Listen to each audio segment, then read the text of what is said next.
Hi guys, welcome back to my channel. My name is Arn Palancia and you're watching Arn TV na. Do-a-di-wi-di-wi-dum-di-wi-do-ga-ner. Yay! Guys, I'm so excited tonight. Oo, kasi iingitin ko na naman kayo. Kasi meron akong bagong pabango. Oo. Diba? So, graduate na tayo sa mga bench. Tara! I'm so happy kasi worth it talaga to. Parang sulit siya. Na parang alam mo yung nagpapakahirap tayo sa ating pagtatrabaho, so deserve natin ito. So ang pangako natin every sahod, kailangan nating bumili or kumuha ng isang diptyque scent or perfume. Kaya naman, I'm so happy because finally, meron na naman tayong bagong diptyque na pabango. Iinamin ko na naman siya. Maglalasing na naman tayo guys. Charot. So bumili ako ng bagong scent. Kaya naman buksan na natin. Okay, so ang una nating bubuksan ay ang ating Parfeon. Ayan, ang pinaka-famous or one of the best seller ng diptyque. Dahil ito daw ay mabango. Kala mo naman hindi pa talaga natin inamoy, no? Actually, ilang beses natin siyang naamoy, di ba? Pag may mga lagi nating inaamoy. Lagi nating inaamoy ang mga tester. Sa duty free ganyan, o kaya naman meron kasing ganito sa ano tawag dito, sa orchard, sa Ion Orchard. Todo tayo laging umaamoy, hanggang amoy na lang tayo, di ba? Ito na siya guys, bubuksan ko na siya. Hindi ko na siya mabebenta, but ayaw, it's hard.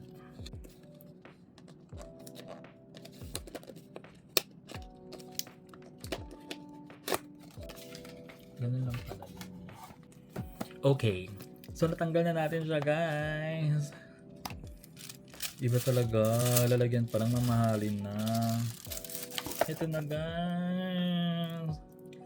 So, we have Orpheon. Guys, ang nasa likod niya ay babae or Jezebel. Actually, may mga yan, explanation daw kung ano yung meaning ng mga drawing sa likod. Sabi ni Kuya, yung Pinoy na nagbebenta sa Orchard. Pero, dahil sa airport tayo bumili nito, hindi ko na alam. So, amoy na natin. Hala! Sayang, i-spray na natin siya. Ang bango.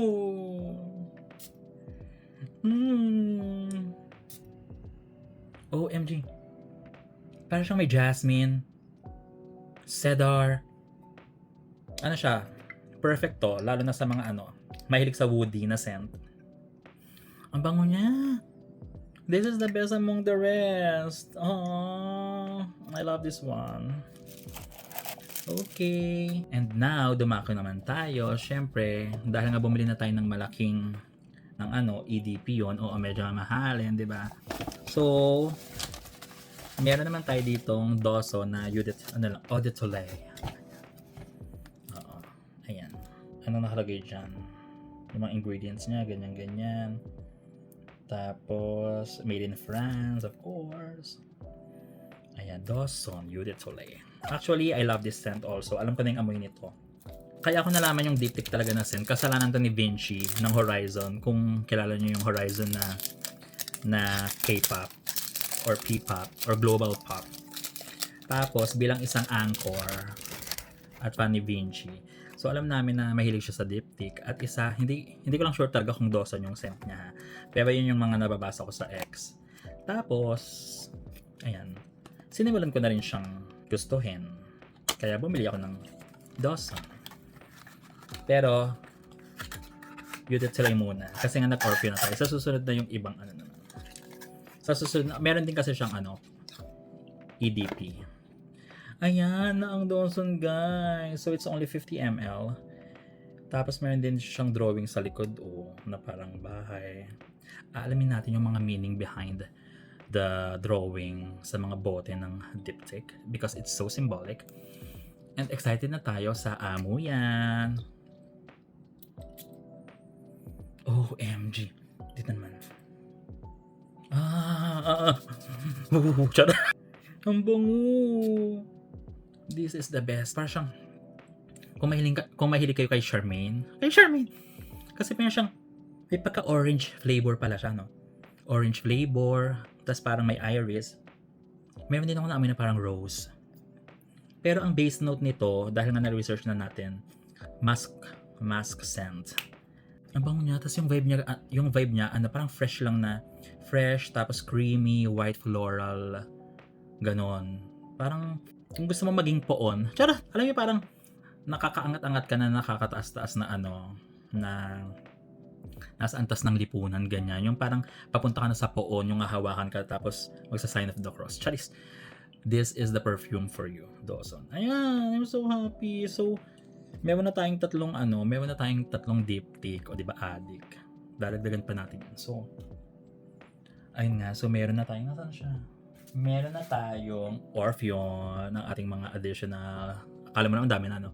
Meron tayong Orpheon and meron tayong Dawson. Tapos, ito yung kauna-unahan ko na diptyque. Super bango din ito. Tapos, yung dry down niya, para kang, yung boss. Para kang yung hinampas ng sinturon na mamahalin na LV. Ganyan. Kasi may pagka, rin tong, woody rin ata tong El Hombre Dans Leo. Ang hirap big kasi ng mga pag mga French na El Hombre Dans Leo. Or Leo, whatever. Ayan. So, sana mainggit kayo and ma-inspire and bumili na rin kayo ng inyong mga favorite na pabango kasi 'di ba? Kung hindi naman tayo kagandahan, edi bumawi na lang tayo sa amoy, 'di ba? At least mukha tayong mayaman. That's it, guys. Thank you so much, guys, sa pagsama sa ating unboxing tonight. 'Di ba? So, yan lang. This has been Arn Palencia for Arn TV na keep shining and always stay amazing. Good night. Bango. Tara na, i-spray ang kita nito.